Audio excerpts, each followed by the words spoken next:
একরকম হঠাৎ করেই বাবার বন্ধুর ছেলের সাথে বিয়ে হয়ে গেল আমার। আমি চেয়েছিলাম ক্যারিয়ার গড়তে, কিন্তু বাবা বলল বিয়ের পরও ক্যারিয়ার তৈরি করা যায়। বিয়ে বললে ভুল হবে, এটা শুধু পুরনো সম্পর্কের রক্ষার্থে। বাবা তার বন্ধুর সিদ্ধান্ত না ছেলে বিয়ের আগে আমাকে দেখেছে না, আমি তাকে। কিন্তু শুভদৃষ্টির সময় এমন একজন পুরুষকে স্বামী হিসেবে দেখে সত্যি বাবার পছন্দের উপর আস্থার জন্ম নেয়। এ বাসায় মাস তিনেক হতে চলল আমি এসেছি, কিন্তু অনয়কে, আমার স্বামী, কখনো আমার চোখে চোখ রেখে কথা বলতে দেখিনি। অথচ এই ছেলেটাই তার বড় দাদার বউয়ের সাথে কি সুন্দর হেসে হেসে কথা বলে। হুটহাট তারা বেরিয়ে যায়, পরন্তু বিকেলে ছাদে গিয়ে গল্প করে কখনো আমায় বলে না পিহুক চলো ছাদে যাই। অথচ তাদের এই মেলামেশা নিয়েও কিছু বললেই শাশুড়ি বাধা দেয়। তার কথা তার বড় ছেলে দেশের বাহিরে, তাই তার বড় ছেলের বউয়ের দায়িত্ব অনয়ের উপরেই বর্তায়। এ বাসায় মাস তিনেক হতে চলল আমি এসেছি, কিন্তু অনয়কে, আমার স্বামী, কখনো আমার চোখে চোখ রেখে কথা বলতে দেখিনি। অথচ এই ছেলেটাই তার বড় দাদার বউয়ের সাথে কি সুন্দর হেসে হেসে কথা বলে। হুটহাট তারা বেরিয়ে যায়, পরন্তু বিকেলে ছাদে গিয়ে গল্প করে কখনো আমায় বলে না পিহুক চলো ছাদে যাই। অথচ তাদের এই মেলামেশা নিয়েও কিছু বললেই শাশুড়ি বাধা দেয়।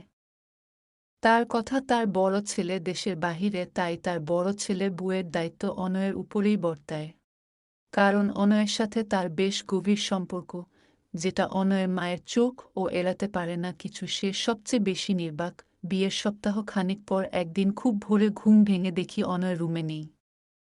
প্রথম দিকে বুঝতে অসুবিধে হলেও এই ঘটনার পুনরাবৃত্তি হতে শুরু করল। তখন আমি সিউর হলাম অনয় তার বৌদির রুমে। মনের মধ্যে চাপা কষ্টে বুকটা ফেটে যেত।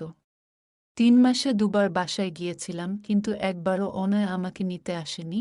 না ফোন করে কখনো বলেছে পিহুক কবে আসবে। আসলে তার আর আমার মাঝে সেই সখ্যতাই তৈরি হয়নি আজ অবধি, বরং সম্পর্কের কোনো মায়াতে জড়াতে পারিনি তাকে। যে সম্পর্ক শুরুই হয়নি তার আবার গভীরতা। বাবার ভয়ে নিজের পছন্দে বিয়ে করার স্বপ্ন কখনো দেখিনি, কিন্তু চেয়েছিলাম একজন সঠিক মানুষ আমার হোক।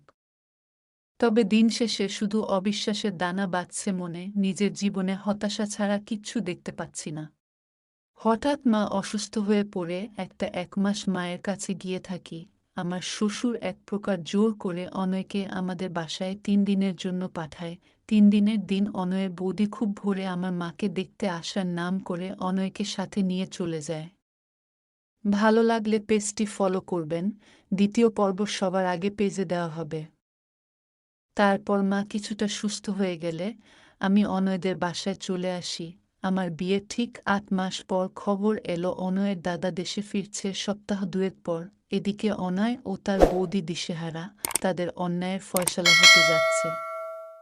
চলবে গল্প শাস্তি।